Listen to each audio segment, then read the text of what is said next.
Okay, if we can take the holding slide down now, please, and then we will kick off.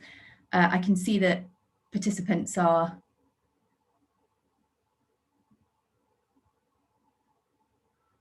just coming through. There we go. There's always a bit of a delay, as I'm sure everybody is very used to with all of these Zoom events, that it does take a little bit of time once we kind of give access to people to come through, but I can see the numbers rapidly ratcheting up. So I will just give it a couple of seconds more, and then we will start properly. We were just discussing beforehand how you always have this awkward moment with these virtual events where we just have to kind of wait, smiling at the camera, and then we can kick off with a slight delay. Okay, so I can see there's still some people being pulled through, but I am going to start now. So can I say a massive welcome to everyone who has joined us this morning, but a particular welcome, and especially as it is her birthday, to Anneliese Dodds, the Shadow Chancellor of the Exchequer, for joining us. This is the latest in our series on In Conversations with key people, key decision makers, politicians, experts, etc. We have a particular interest at Reform on how we build a resilient state and a resilient economy, and Anneliese has obviously talked about this at some length. So hopefully we'll get into that. Just as a couple of logistic points before we get into the meat of the conversation. So everybody, again, will have been on so many of these Zoom events, but just as a quick recap, you will have a Q&A button at the bottom of your screen. So if you hover kind of on your Zoom screen, you'll see it. Please do put any questions you have for the Shadow Chancellor into the Q&A button there. I know we do have several journalists who hopefully have also managed to join us this morning. If you could please just make clear what outlet you're from, so that when I put your question to Anneliese, I can also let her know who the question's from. You may well already have questions. You may have joined with a kind of burning issue that you want to ask. Feel free to put those questions in already. Otherwise, of course, as we go through the conversation and you've got questions that pop into mind, then please feel free to put them in the Q&A then. So, again, Anneliese, thank you so much for joining us this morning. I mean, there's so much that we could discuss, so many areas to do with public policy, public spending, kind of public services, you know, growth in the economy, productivity, such a rich kind of area for conversation. But I wanted just to start with, I suppose, a bit of a kind of topical and open question. We are now 2 weeks on, or almost 2 weeks on, from the budget, in theory, the last sort of COVID budget. A lot of the stuff that's in there in terms of extending things like kind of the temporary COVID measures were actually things you called for before the Chancellor stood up at the dispatch box. But I was just wondering whether you felt there were still gaps, you know, what would Labour have done differently had it been you standing up there 2 weeks ago to deliver the budget?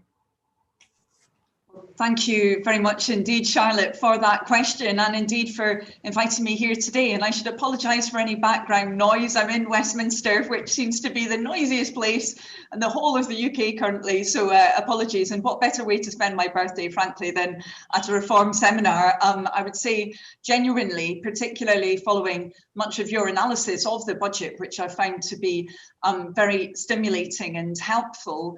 You know, I would say, first of all, that this needed to be an ambitious budget. It needed to be a budget that set us on the road to recovery economically, but also the road to recovery, of course, for our public services.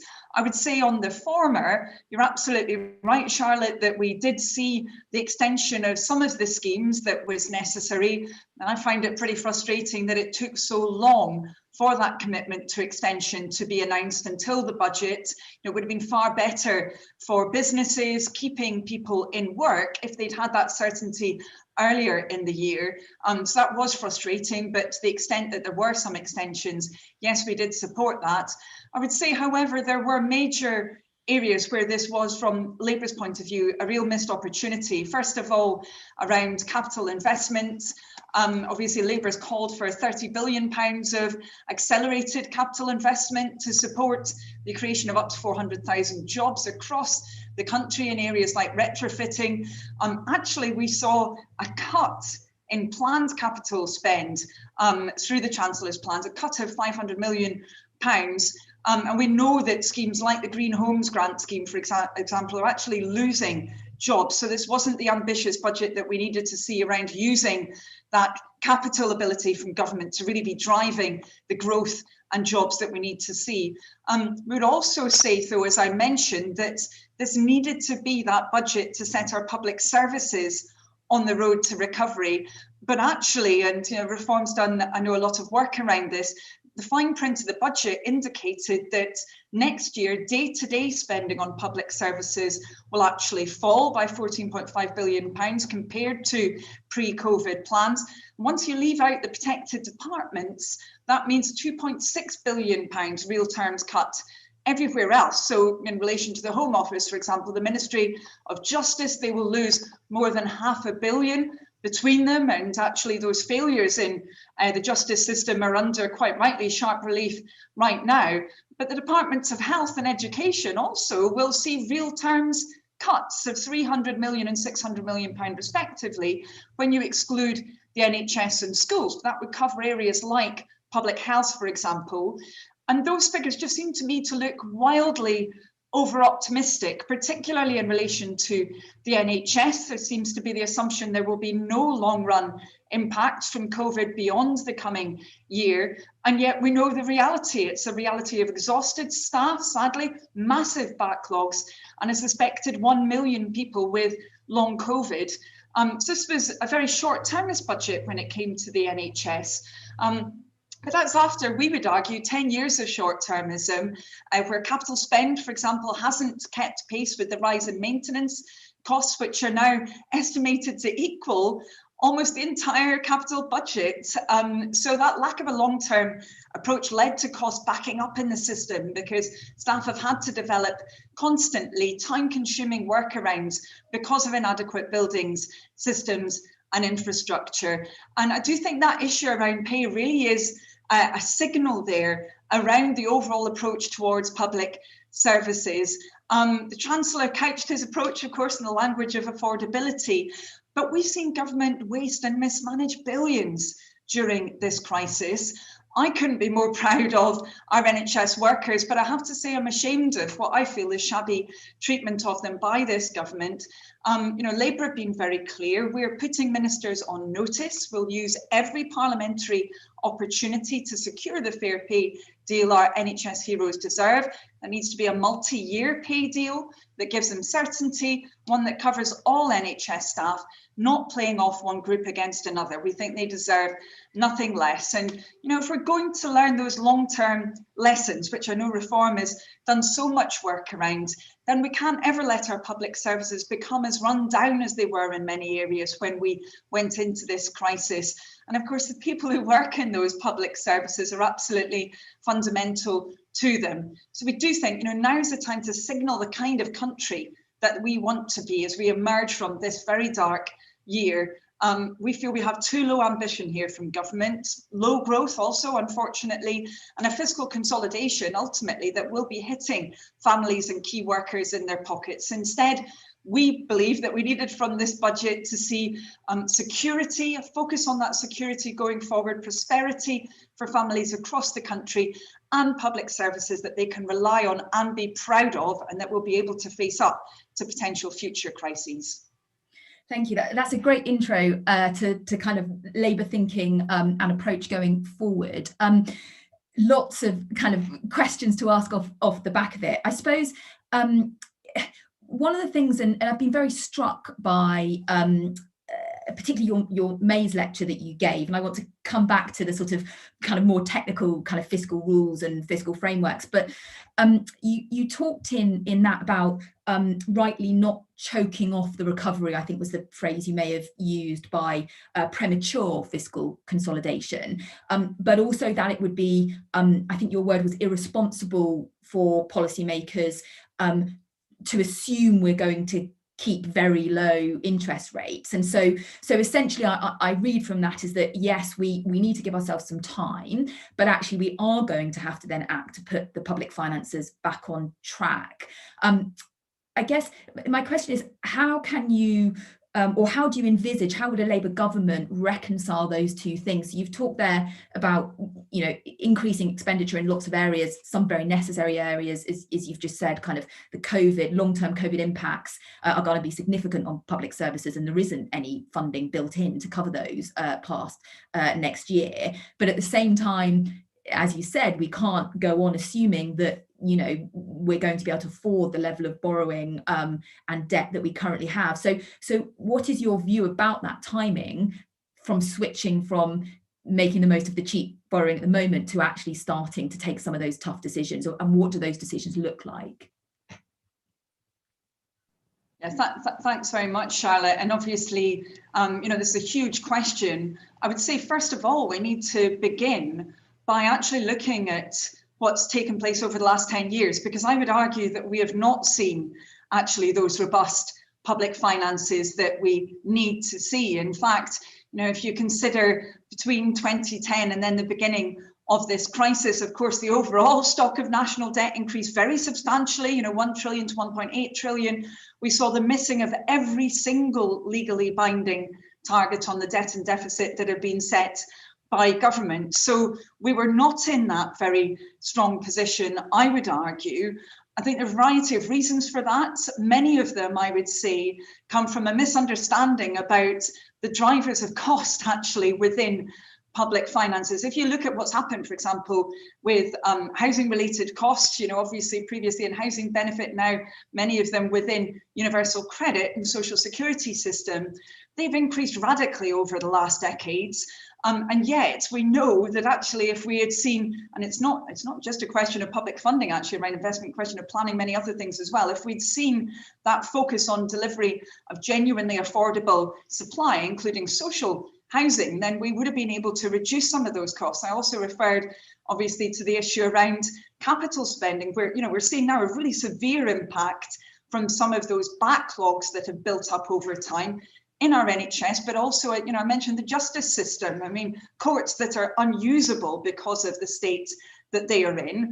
Now, of course, at the last general election, we saw a bit of a kind of handbrake turn. We've seen quite a few of them, but anyway, handbrake turn around some of these issues and saying, well, now we will invest. Well, that's not the way to ultimately be delivering that more resilient set of public finances that we need into the future. So, I think there are a number of changes that need to be made. And yes, you're right, I set out a number of them in that lecture, indicating how we need to switch to a longer term perspective on these issues, how we need to have a consideration of public sector net worth, how we need to be more robustly, I would say, both measuring investment, delivering it so that it's effective, and incorporating that within the budgetary cycle.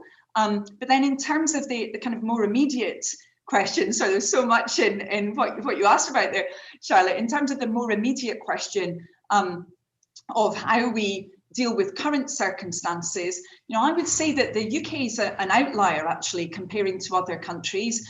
Obviously we have right now a very substantial council tax increase that's impacting on people up and down the country, up to 5% increase in council tax. Of the public sector pay freeze. We of course have the situation with NHS pay that we've been talking about. We also have then in the autumn universal credit being pulled back down again by £20 for low income families. Now, they are families who would be spending that money. That will be a time when our economy is still building back up again. And this really is not the approach to be taken, because yes, we do need to ensure we have those robust finances into the future, particularly if the interest rate environment changes. As you say, we will need to ensure that we're ready for that we can deal with that as a nation.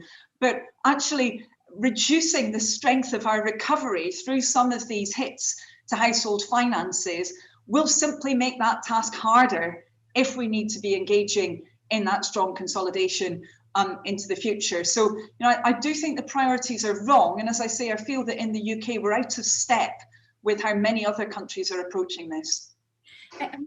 When you say, and that's very helpful clarification, thank you, but when you say when we have to do some form of fiscal consolidation in the future, when are we talking about? When would a Labour government be saying, okay, if I take some of those measures that you've just mentioned, I mean, let's say, for example, extending the universal credit uplift beyond, I think that's about 6 billion a year for each kind of annual extension of that. Obviously local government are under incredible pressure. So if they can't get that 5% increase, is it that central government should be borrowing to give more money to local government?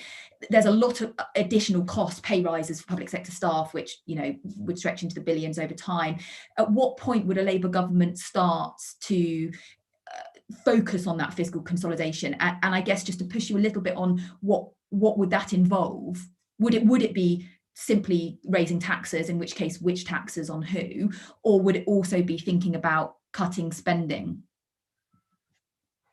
Yeah, I mean, I would say, first of all, of course, all of this is complicated by the lack of long-term thinking, again, around issues like local taxation. I mean, we have these enormous problems with council tax and, of course, business rates as well, because we've not seen the fundamental reform that's been necessary and increasingly necessary and obvious over the last 5 years. I would say that this needed to be tackled. But really right now, the relentless focus must be on jobs and growth. It must be.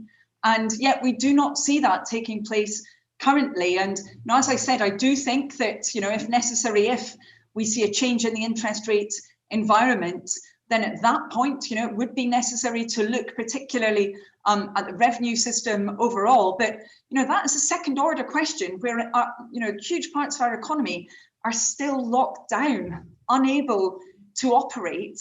And really the prioritisation in the UK appears to me to be wrong. We should be focused on promoting that recovery right now.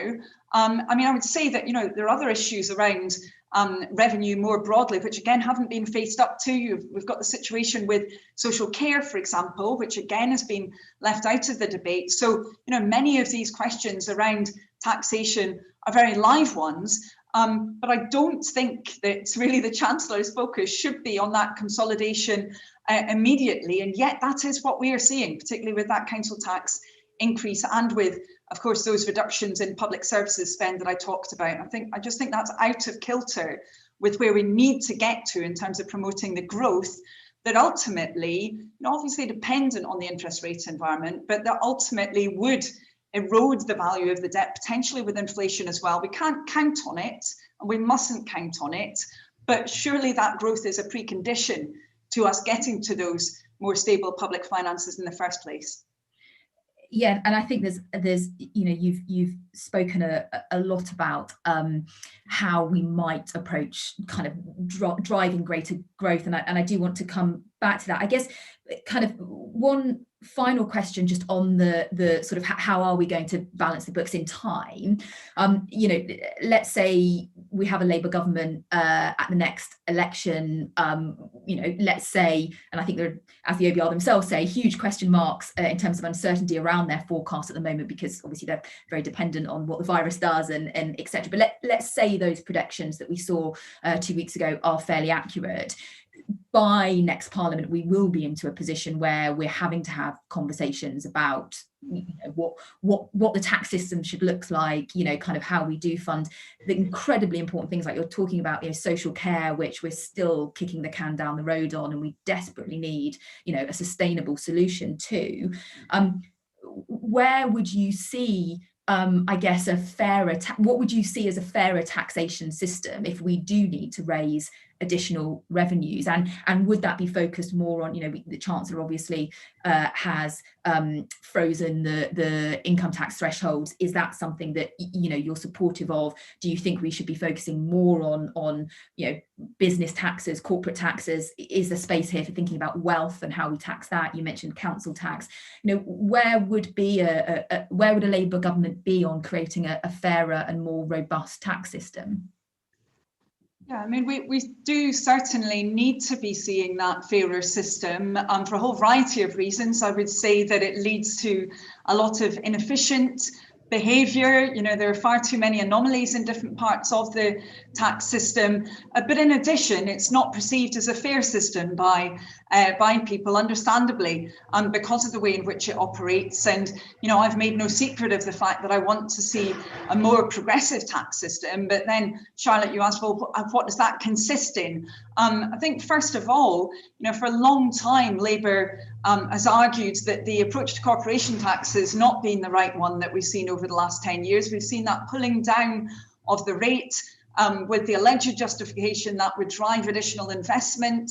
Unfortunately, of course, we've seen UK private sector investment grow at a slower rate than many other countries. And also we haven't seen additional revenue because of that rate cut. That was the claim, but the reality has been that it's been driven by other factors when there has been an increase in revenue from corporation tax. So we wouldn't have been in this situation of, again, having that handbrake turn, suddenly changing right round, having that rapid increase right now after many years of cutting the rate back. That's not the way to organise this. And of course, it's making it very expensive for government because they've had to put an incentive in to try and prevent that resulting in all investment being shoved back to the back of the period when corporation tax rates are higher. I would say an incentive that we're concerned isn't as strongly targeted as perhaps it would need to be. So we would have been in a very different position around corporation tax. Also in relation to business rates as well, where the anomalous situation becomes more obvious by the day, but where actually the review of business rates has been pushed back to the autumn. It's a really urgent question. But then around the issue of income tax thresholds, I mean, our real concern with the Chancellor's approach is the timing around this. You know, the fact that we're seeing the super deduction effectively coming in next year at the same time as the income tax threshold freeze, but then we're not seeing the change in corporation tax until the following year. So the sequencing appears to be, you know, let's have additional costs for families with council tax increases now. Let's then have that income tax freeze, and then we won't be eventually having that increase in corporation tax until the following year. So, you know, sequencing of these different measures appears to be wrong there. And certainly with council tax, as I said, very damaging, we think, to growth potentially in the short term, and certainly people's perceptions of wealth, of money in their pocket. And we know how important that confidence is. And then just going back to the point you were making earlier, and that you made very strongly, and certainly we were huge fans of at Reform in your May's lecture, about needing to really focus on spending money effectively. And so, you know, you talked about the fact that, for example, the NAO does a lot of analysis of how we spend money during the year, but actually there's no kind of annual reflection of how well public funds have been spent. And one of the things you said a Labour government would do would be to have a kind of annual assessment. I'm interested in what you mean by spent effectively, and how if we had the NAO reporting on an annual basis saying, you know, this is our judgment of how effectively you have spent public funds, and I think you said the government would then respond to that assessment, what would they be measuring against? Would a Labour government sort of almost kind of, and I don't know whether I can say this, but slightly go back to the kind of Blair era of public service agreements? You know, how would we know what it was that you wanted us to assess, and the NAO to assess you against? Yeah, I mean, I think there are a range of areas where we need to see far stronger accountability than what we've seen developing over recent years. I think perhaps one of the most obvious cases would be around major infrastructure projects, where actually even just timely delivery has been an enormous challenge, it appears, for government over recent years. And you know, I find it fascinating and concerning looking at the NAO's assessment of major infrastructure projects that are planned, the overall pipeline, and the number which currently are assessed to actually be achievable, you know, not even just within timescale, but achievable in the first place to the original specification, and a huge gap between rhetoric and reality there. And I do think that's damaging, actually, for people's trust in government. I mean, we've seen, I think it's 60 announcements or re-announcements of major rail projects in the north of England, and we haven't seen any of them actually begun in practice with spades in the ground. So yes, I think around some of the questions around outputs and outcomes, of course, it's harder to measure that and to really drive change through a focus on them. Although you're right that previous Labour governments did focus on this. I think there's a lot we can learn both from that experience and from other countries. But I think we can even take it back a level and say, well, this is in some cases about, really quite hard and relatively easy to measure factors like whether we're seeing projects get off the ground in a timely manner, whether they're delivered to budget, whether they're meeting those basic specifications. And of course, another element of this is around procurement as well, where clearly we do want to see very significant change, where we would argue we're not seeing sufficient bang for the public buck at all. I think we've got excellent examples to draw on, some really interesting work that Labour's been doing in Wales around use of social value, for example, within the procurement system, Greater Manchester as well. And I think those examples indicate that there can be that win-win with public spending, that you can both be delivering those outcomes, but also upskilling, using local business, etc., in the process.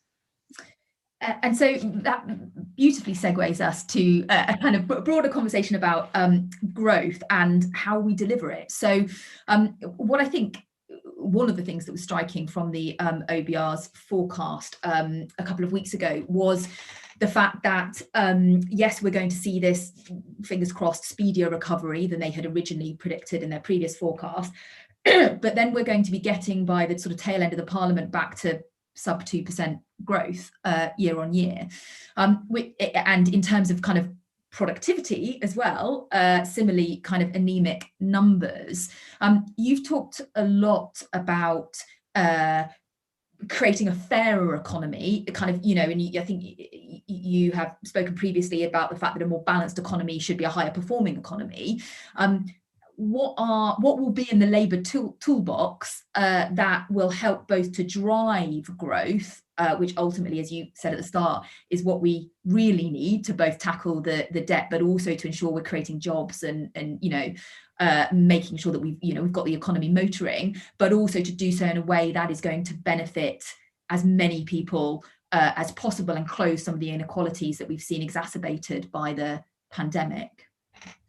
Yeah, I mean, I think we could talk about the best way to achieve that for a very long time. It's absolutely critical. I am concerned, actually, that although we were presented with what was called a plan for growth at the budget, we didn't have the core elements there necessary to be driving that strong growth. And I'm disappointed by that, because I think during this crisis, in fact, we've seen the incredible potential within our economy. I mean, I'm saying this partly because obviously I'm an Oxford MP.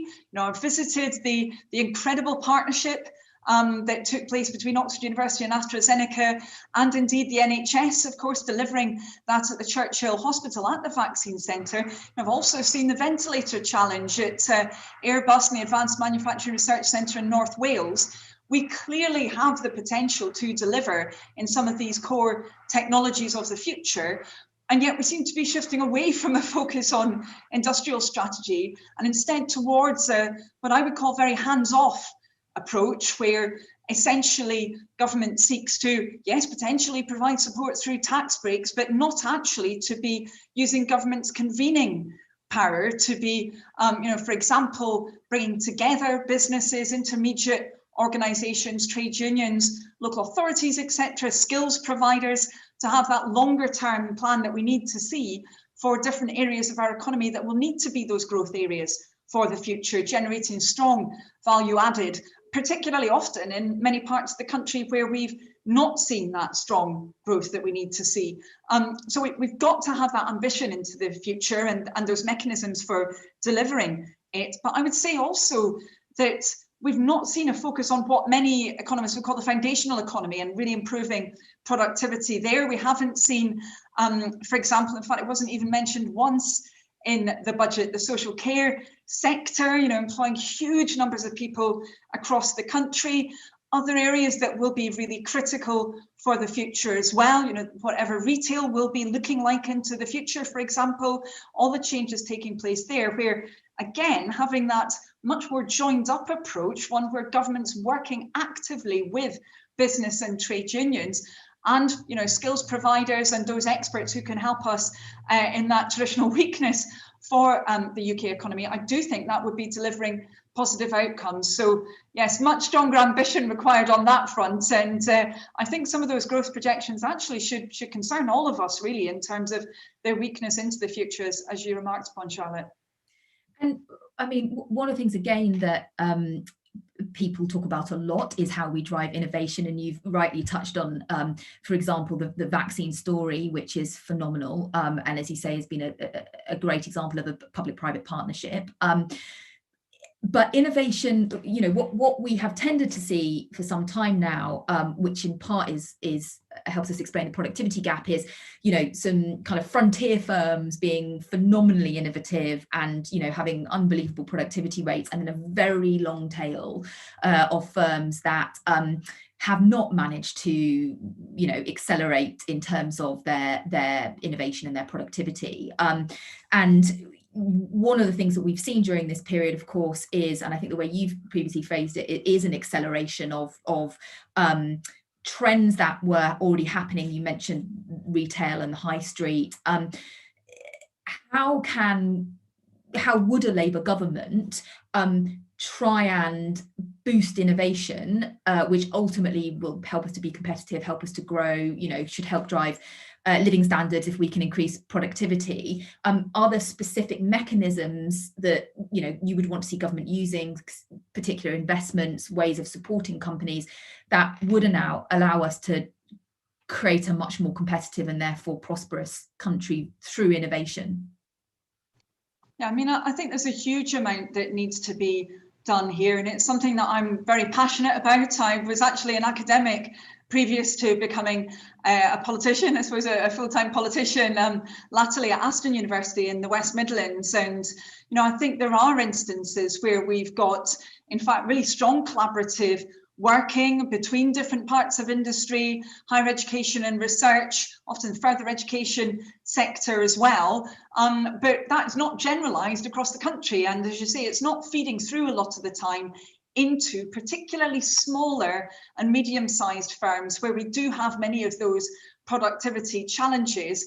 I think there's been a lot of interesting research done into this area, but we know what the problems are. I think we know what they are even more now, but we're not really seeing that resolute action taken to deal with them. I would say, first of all, we do need to see a much stronger focus on how we can enable supply chain businesses actually to benefit from some of what's taking place in those they supply to, and that applies around things like apprenticeships, for example, all those debates around the apprenticeship levy, some innovation taking place there, but it's in a really piecemeal, slow manner. We need to accelerate that and make sure that it's adopted more generally. We need to look at what else can be done to boost that take-up of new technologies, digitization, AI, other forms of technological development within small firms and beyond.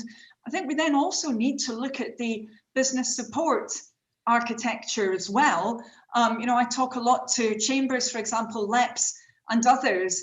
Do we really feel that we've got that right, where it's often not clear where to go to get that support, including around upskilling staff and management support? Now, there was an announcement from government around the latter within the budget. I feel that it's not necessarily going far enough, and those fundamental skills challenges I don't think will be dealt with until we really develop those local ecosystems. Throughout this crisis, it's been very frustrating, I think, because we've often seen new systems being grafted on, kind of nationally driven systems, like we're seeing with Restart for helping the older unemployed people. Instead, if we had really supported those relationships that already exist, between further education colleges, local authorities, major employers, provide that support, that would be more durable into the future and provide additional help for reskilling for those businesses that have a local footprint. So I think there's a lot more we could talk about there, but at least those would be a couple of starters for 10 from me. And then last, I can see we've got questions coming in, and just again to everyone, please do pop your questions in the Q&A button if you have them, and I'll start going through them just in a minute. But I also wanted to ask you, you've got an essay out in a collection today with the Social Market Foundation, and a piece in Red Box for the Times today, talking about essentially responsible capitalism, I suppose. And I think this links to your points around how do we create an economy that is, as fair as possible and that everyone benefits from. You've talked about how previously how the returns to capital and often unproductive capital have been far greater, really outstripped returns to labour, and that helps in part explain why we've got stagnating wage growth, or we have had stagnating wage growth for some time. But also you talk about the need for businesses also to be thinking more broadly around stakeholders rather than just shareholders. I wonder if you could just speak a little bit to the essay that you've got out around what you want to see from business, and what is the role you envisage for businesses in driving this fairer economy, and I suppose ultimately helping to tackle some of the wealth, income, unemployment, opportunity inequalities that we've seen recently. Yeah, well, we've been very clear, within the Labour Party that we want to see a new partnership into the future, a new partnership between government and business, and of course between the Labour Party and business. I think we've seen quite how positively that joint working can deliver for our society and our economy. We saw it with the creation of the furlough scheme at the very beginning of this crisis, and of course that engagement with trade unions as well as a critical element of that overall infrastructure, creating that kind of a programme. But we seem to have lost that since. We've not seen that partnership since, and I think that's again an enormous missed opportunity. And it's very important to me personally. I come from a small business background. I feel I understand a bit how many small businesses work. They're embedded in local communities. There is a focus on providing that really good quality service, looking after staff. They are almost like families a lot of the time, actually interacting with others. Of course, where they're based, they are communities. And I think that's often been lost in how government has approached business. I don't think we've seen the high expectations, actually, that we need to see going in both directions. So, I would say that actually businesses should have high expectations of government. They should have government focused on providing certainty and stability for them. I don't feel that's happened as much as it should have happened during this crisis, unfortunately. I don't think a lot of the time that government ministers have really put themselves in the shoes of business people, trying to work out, for example, what they're going to be saying to their staff about whether they'll open the next week or not, and what their pay will be. So we've not seen that engagement. But then I think also a lot of the time, government hasn't always expected enough of business, and they've not been going with the grain of what businesses themselves are saying. Wherever I go across the country, I hear from businesses that are really ambitious, particularly around the net zero transition, actually, where they've got so often very exciting plans, but they don't have the ability to put them into action for a variety of reasons. Again, the planning system often making it harder, the lack of ability to be joining up some of those industrial questions with land use. I think it's a big problem in the UK. Lack of forward clarity around regulation in different technology areas like onshore wind, energy efficiency, and so forth. So I think there's a lot that can be done together as part of that new partnership. We need to seize those opportunities. And just from the perspective of, so there's a lot of things there that rightly we need to see government acting on. But for businesses themselves, we have seen a shift in the labour market and what that looks like, for example. So the rise of the precariat, people who are in very insecure work. And we obviously had the ruling around Uber a few weeks ago, whenever it was, saying actually you've got to treat these as employees. We have seen the growth of working practices that have not been beneficial to great swathes of the population. Would a Labour government be looking to require more of businesses to legislate, to, how would you go about trying to create that greater security and stability for workers, and to make sure they are benefiting from, in a much greater way from their return, they're getting much greater return for the labour that they are putting in? Yeah, I would argue that many of those developments not only have they not been beneficial for the individuals concerned, as you rightly say, Charlotte, but they've been I would argue, very negative for our economy as a whole. Actually, I mean, you look at the fact that, we had a quarter of UK families with less than £100 in the bank when this crisis started.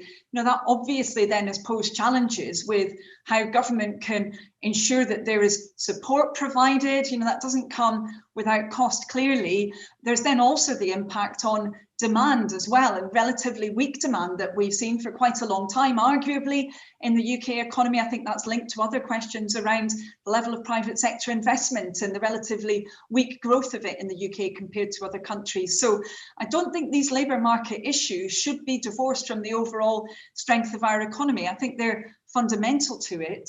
And we will need to see, and do need to see, strong action. I mean, for example, the hire and fire process fire and rehire, other way around, that we've seen taking place where, actually employees for, a small number of companies, but nonetheless, some that really should not have been behaving in this way at all and shouldn't have been allowed to behave in this way legally, where they've, effectively said to their employees, well, look, you will be sacked unless you accept, for example, completely flexible employment, having to make yourself available 24/7, which is the case of one of the big companies that I know about. I mean, that is not the way that companies should be behaving during this period. There's no justification for it. It shouldn't be legal currently. And, we've seen governments saying that they don't like it and they don't want it to be taking place, but doing very, very little actually to tackle these kinds of occurrences.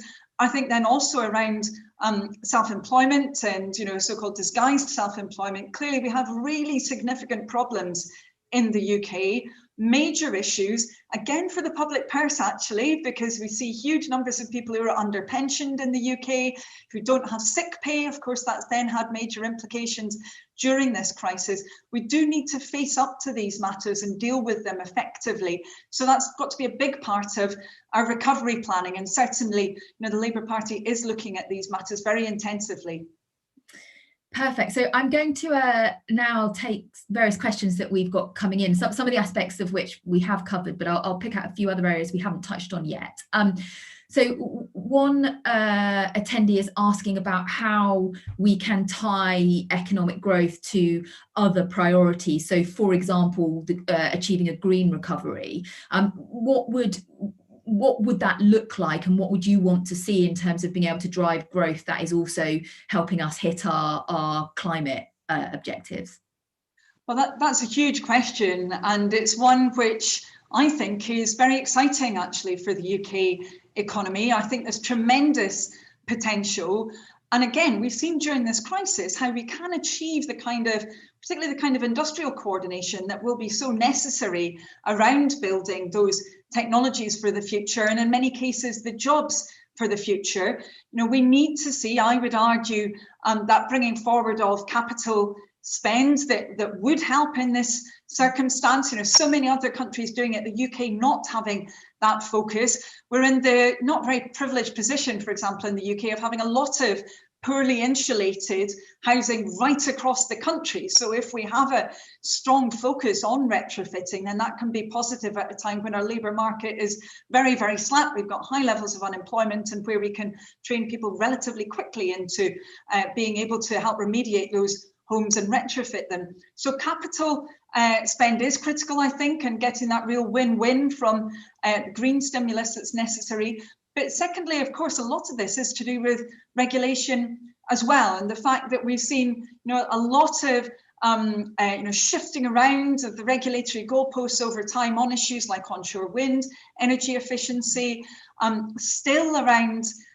house building standards. Very frustrating when we see how much further other countries have gone than where we are in the UK. I think there's tremendous potential here, and also finally around the decarbonisation of energy intensive industries, where there's a strong will there for many involved in industry that I talk to, but right now they don't have that capacity to finance some of those changes. Actually using some of that capital spend to aid with that process, create the coordination necessary for the future around, for example, the use of green hydrogen, I think will be very important. And question which is linked, that's come in around from sort of, you know, the insurance, kind of pension, financial services sector. There have been calls for reforms to Solvency II regulation in order to be able to unlock investment that could help with the very kind of capital intensive challenges that you've talked about there, for tackling climate change. What is Labour's views on the opportunities for regulatory change in that area post Brexit?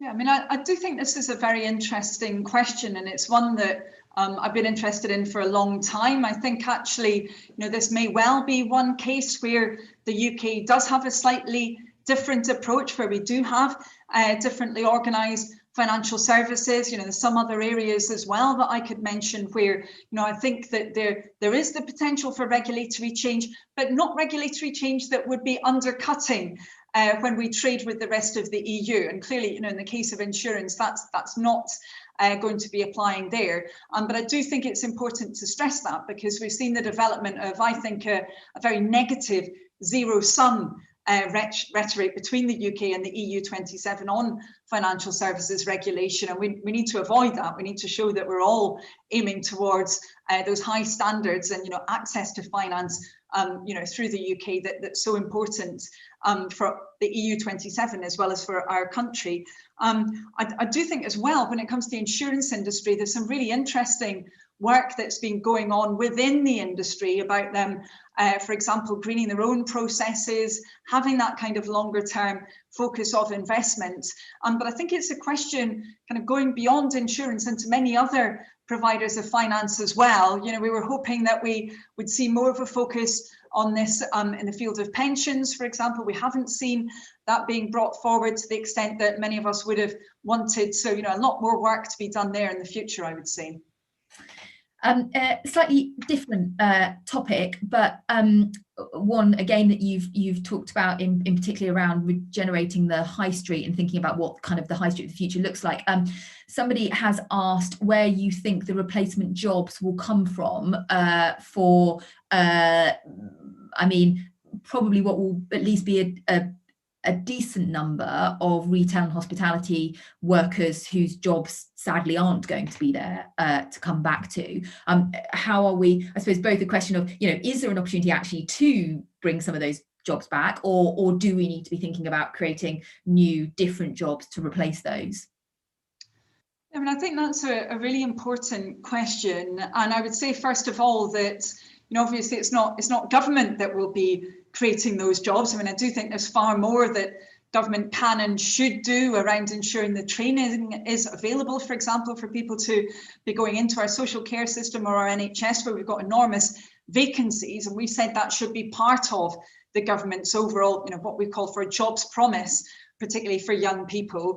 But ultimately, it's about how we can ensure that businesses are in that position, that they can be taking on additional staff and not losing those that they already have. So I think there's a lot that needs to be done there. First of all, I think we need to move beyond some of the assumptions that particularly were very prevalent last year. I think they've maybe reduced a little bit in government thinking now, but, you know, suggestions that, for example, we would be seeing over the longer term substantial reductions in hospitality, for example, or creative industries or visitor economy. Until the crisis hit, actually, those sectors were growing in many cases across the country. So I think we need to be making sure that we're not assuming there will be that reduction of economic capacity when ultimately they could be very important for our future. I would say, you know, creative industries clearly absolutely critical for our exports, as well as their direct impact on UK GDP overall. But then in terms of the situation for those who've fallen out of work, we do need to be enabling people not just to get back into jobs that are being created at the moment. We need to be giving businesses confidence. One thing we're really worried about is the level of debt, COVID-related debt that businesses are carrying. You know, we said small businesses in particular should be able to pay that back as they grow. We think that would be sensible. Just lengthening the terms isn't going to give them the confidence a lot of the time that they need to be taking on new staff. And then we do need to have much more of a focus on skills and training as well, so that people can be moving into different sectors into the future. And that will take a long-term approach. So much of what's already been announced is very, very short term. So, huge amounts that need to be done there for the future. And actually that links nicely to another question. In fact, also several people wishing you happy birthday, which I should do. Someone actually asking specifically the question of what is your answer to the skills gap in the country? And you've mentioned various things in terms of kind of much more effectively using local infrastructure, FE, etc. But are there specific things that a Labour government would like to see done to help close that skills gap? Yes, absolutely. And Kate Green, our Shadow Secretary of State for Education, has been setting that out with her team. I mean, there's a number of different aspects of this. There are the long-running problems with the apprenticeship system in the UK, which Toby Perkins for Labour has been talking about a lot, how we need to see reform there to make it much more effective, make it more attractive to employers, but also make the scheme overall work much more effectively. We need to be seeing ultimately that support for locally provided further education as well. I mean, there's been radical change in that sector over the last 10 years, 40% reduction in resource, huge numbers of colleges closing. That's then, of course, impacted on apprenticeships, because often it's not been possible to access the formal element of training because of those issues with colleges that have developed over time. Of course, we need to be also not having a kind of zero-sum approach when it comes to our universities as well. I mean, they have been through a really difficult time. We need to be building bridges rather than playing them off against FE. We need to have both into the future. But then, of course, we need to be pulling it right back to the experience of schooling as well. And I think that the IFS's work on the long-term impact of missed school days for particularly the most disadvantaged children, the likely impact on their skill sets into the future is extremely concerning. And, I really hope that the Chancellor has read that and that it's sitting on his bedside table, to be honest with you, because if I was thinking about the strength of the UK economy for the future, which obviously, I do as my job, I would be thinking, how can we face up to those challenges? We need to be grasping the nettle now about helping our children to catch up on some of that lost learning, some of the soft skills of socialisation as well. We've been setting out effective ways in which that could be done. For example, much more rollout of breakfast clubs and other forms of provision that can help particularly the most disadvantaged children to catch up and develop those skills. Thank you. And got a question being asked saying, you've said that we lack a long-term plan for funding social security and for a fairer tax system. So the question is, what will you be considering as options as you develop your plans for better alternatives? So first of all, we really need to make sure that we face up to those long-running problems, I would say. I mean, especially around the funding system for local government, where arguably we've seen problems just multiply over time, intensify over time, and that's been particularly to the detriment of the kind of regional inequalities that we see across the country. Michael Marmot's done some really interesting work, people have probably seen, looking at the reduction in resource for local authorities almost precisely maps onto the extent of deprivation in different communities across the UK. So it's just intensifying those inequalities. We need to have a more stable system for the future, one which also doesn't have all those negative anomalies associated with it. The fact that with business rates, if you invest in plant in your business, that you end up paying more business rates. As the hairdressers in my constituency invested in energy saving technology, immediately that puts up their business rates. That's not the kind of system that we should be seeing right now. So Labour will be looking at that into the future.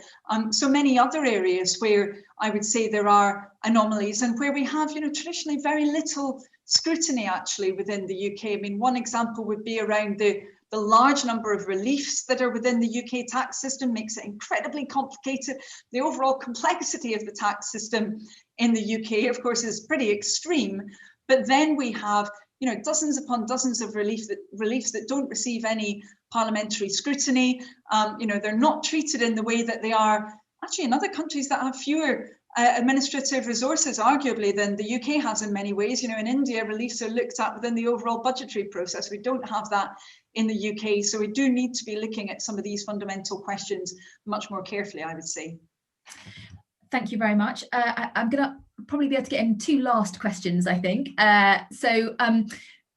One is a rather large question, so I'll have to ask you to be brief, but hopefully to the point on it. What is Labour's view of maintaining a united kingdom, and what should we be doing to retain the union? So we'll go with that one, and then I'll pick one final one before we close. Well, it is a big question, but it's a really critical one. And I suppose I would say it's a question that has to be answered, you know, not just with the head. And, you know, I think it's pretty obvious that all of the arguments based on evidence do point towards the need for us to stay together. You know, I think that's been demonstrated time and time again. But if we just talk about this from the point of view of our head and we don't bring our heart into it, I don't think that's going to be enough. And you know, I'm somebody whose family straddles actually just about all of the UK in different ways. And you know, I'm really proud of what we can achieve together. We've got a shared history. We've got to have a shared future as well. And you know, I do think this crisis, in a lot of ways, it's shown that there's so much more that genuinely does bring us together. Let's focus on that for the future rather than what divides us and all the kind of division that's produced by, you know, particularly some of those kind of nationalist arguments that we've seen in Scotland. I would say let's move beyond that for the future. Perfect. See, it was a beautifully concise answer. So I've got a final couple of very specific, I suppose, slightly yes or no questions. So we'll quickly get through those before we need to wrap up and honour the time that we've said we will end. So first of all, a question on: does Labour support the freezing of the income tax threshold? So as a policy, are you supporting that? And then a second question: given there are examples of some extreme profiting during the pandemic, and clearly, as you have said, you know, businesses need to be able to make a profit. That's the way it works. But at the extreme level, should the government, and several think tanks have come out calling for this, should the government be considering a sort of super profits tax for those that have really, really done well during the pandemic?